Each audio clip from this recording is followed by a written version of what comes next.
Jadi wajar kalau hari ini penumpang ini adalah liar, pusing.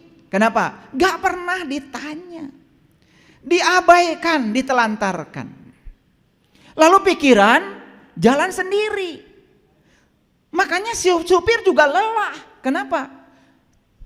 Ini perjalanan sudah panjang, bensin sudah habis banyak, mobil juga hampir mogok. Tetapi yang dituju nggak sampai-sampai, salah sorangan karena supir nggak pernah tanya penumpang. Kira-kira ilustrasi saya terbayang? Oke. Itulah agama. Jadi agama itu sebetulnya adalah jalan. Makanya tidak ada yang punya definisi agama bangsa manapun kecuali satu-satunya bangsa kita yang punya definisi agama. Saya sudah belajar semua tradisi agama. Hanya bangsa Nusantara, leluhur kita yang punya definisi agama yang pasti. Apa itu agama? Agama adalah latihan dasar menempa diri untuk membentuk tata krama dan kehalusan hati nurani, sehingga lahirlah budi pekerti yang terpuji dan akhlak yang mulia. Jadi tujuan agama itu akhlak sebetulnya. Selama ini kita terlalu sibuk ya pada instrumen, pada alat, tetapi tidak pernah mengerti tujuannya apa. Contoh, kita kan sudah sholat, gitu? Sudah sholat. Kita sibuk sholat. Kalau ditanya apa sih tujuan sholat? Kan sholat itu bukan tujuan. Tuhan tuh gak akan pernah ngitung rakaat sholatmu. Gak akan. Kamu aja yang kegeeran hitung-hitung semua. Gak akan. Karena di Quran jelas perintahnya. Aqimis sholat, inna sholat tanha anil fahsya wal munkar. Dirikanlah sholat. Sholat itu adalah instrumen, alat yang bisa mencegah seseorang dari perbuatan keji dan munkar. Jadi artinya kita ini sudah sholat. Kalau tuntas, kita tidak menjalankan perbuatan keji dan munkar lagi. Jadi kalau kita masih melakoni itu padahal sudah sholat, kan artinya sholat kita belum mencapai tujuan. Harusnya kita introspeksi diri. Ada apa dengan sholat saya? Paham? Nah kalau kalian tidak tahu siapa yang layak untuk ditanya, boleh acungkan tangan. Kalau kalian tidak tahu, satu orang saja, siapa yang layak untuk ditanya? Pakai dalil ya, supaya ngajinya kelihatan. Mau pakai hadis boleh, mau pakai Quran boleh, mau pakai kitab suci apapun gak masalah. Yang penting ada dasarnya. Kalau kita tidak tahu, kita harus tanya siapa. Ayo, acungkan tangan. Silakan. Guru mursyid. Tidak ada di Qur'annya. Silakan. Ini kayaknya guru agama nih. Bener. Udah pakai dalil tuh. Fas'alu ahla zikri in kuntum la ta'lamun. Jika kamu tidak tahu, awas. Yang harus ditanya adalah ahla zikri, ahli ingat. Tanyalah ahli ingat jika kamu tidak tahu. Selama ini ketika kita tidak tahu, tanya siapa? Tanya pimpinan pondok pesantren, gak ada ayatnya. Gak ada. Oh, tanya orang yang banyak pengetahuan, gak ada. Tanya guru mursyid, gak ada. Kalau kamu tidak tahu, tanyalah ahli ingat.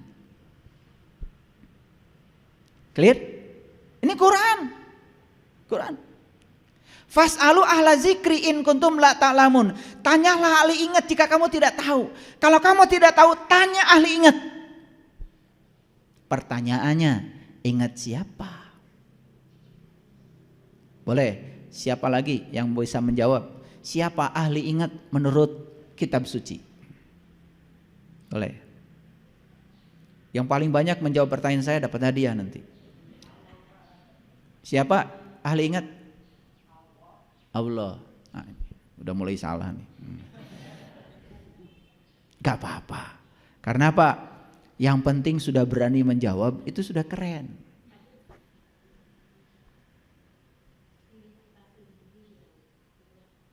Diri kita sendiri. Ingat aja belum.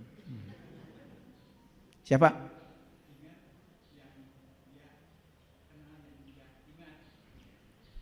Yes. Tapi belum pas jawabannya. Di Quran jelas. Ahli ingat itu di Quran jelas. Gelarnya namanya ulul albab.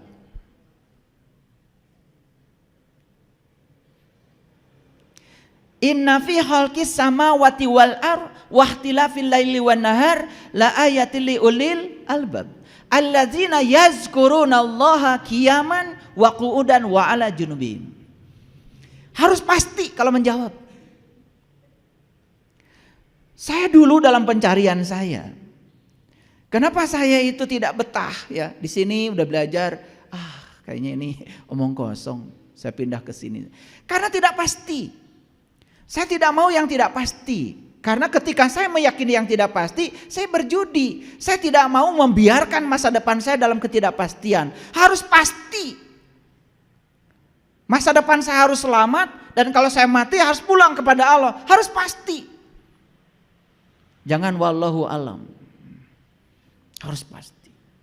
Karena membiarkan masa depan kita tidak pasti, itu kan judi. Judi itu kan artinya membiarkan masa depan kita dalam ketidakpastian. Judi yang paling berbahaya adalah membiarkan masa depan kita dalam ketidakpastian. Kalau saya tanya, sholatmu diterima gak sama Allah? Wallahu alam, terserah Allah. Itu gak pasti. Pastikan diterima. Dalam kitab Al-Hikam karya Ibnu Atha, beliau mengatakan, pastikan sholatmu diterima. Apa cirinya? Ciri orang yang sholatnya diterima, ya berubah akhlaknya. Berarti tujuan sholat tercapai. Sederhana kok. Cuman kita tidak pernah mau merumuskan indikator itu. Terlalu sibuk kita dengan rutinitas tanpa ada kepuasan di dalamnya. Agak serius ya ngaji hari ini. Ada banyak-banyak ayat. Saya coba pakai dalil-dalil supaya jauh kita dari persepsi. Ulangi. Kalau tidak tahu tanya siapa? Ahli ingat. Siapa ahli ingat menurut Quran? Ulul albab. Jelas di Quran dikatakan ulul albab itu adalah orang yang sudah sukses mengingat Allah dalam keadaan berdiri, duduk dan berbaring. Berarti ulul albab itu siapa sebetulnya? Siapa? Gak mungkin dia bisa mengingat Allah kalau dia belum tahu dan kenal kepada Allah. Berarti ulul albab itu bahasa kitanya adalah orang yang sudah tahu dan kenal kepada Allah. Siapa orang yang sudah tahu dan kenal kepada Allah? Orang yang sudah tahu dan kenal kepada diri pribadinya. Maka di dalam hadis dikatakan siapa yang kenal dirinya, dia kenal Tuhannya. Jadi larinya tetap saja kita harus kenal pada diri pribadi kita yang sejati. Makanya tadi Bunda yang dekat tiang ini mengatakan, tanya diri pribadi. Diri pribadi yang mana? Diri pribadi yang sudah ingat kepada Allah. Kalau diri pribadinya yang belum ingat kepada Allah, gak bisa ditanya. Kalaupun dia memberikan jawaban, jawabannya berdasarkan pikiran. Awas, pikiran bukan kesadaran. Karena pikiran bukan diri kita, tubuh bukan diri kita. Diri kita yang sebenarnya, nama yang sebenarnya adalah kesadaran. Kecuali pikiran yang sudah disinari oleh cahaya ilahi atau cahaya kesadaran. Orang yang semacam itu pikirannya pasti waras. Nah, pikiran yang tidak waras karena belum diterangi oleh cahaya kesadaran disebut pikiran gelap. Bahasa lain pikiran gelap, bahasa psikologinya adalah ego. Yang sering disebut diri palsu. Itu yang membuat hidup kita menderita. Makanya pikiran itu kadang-kadang suka ngarang.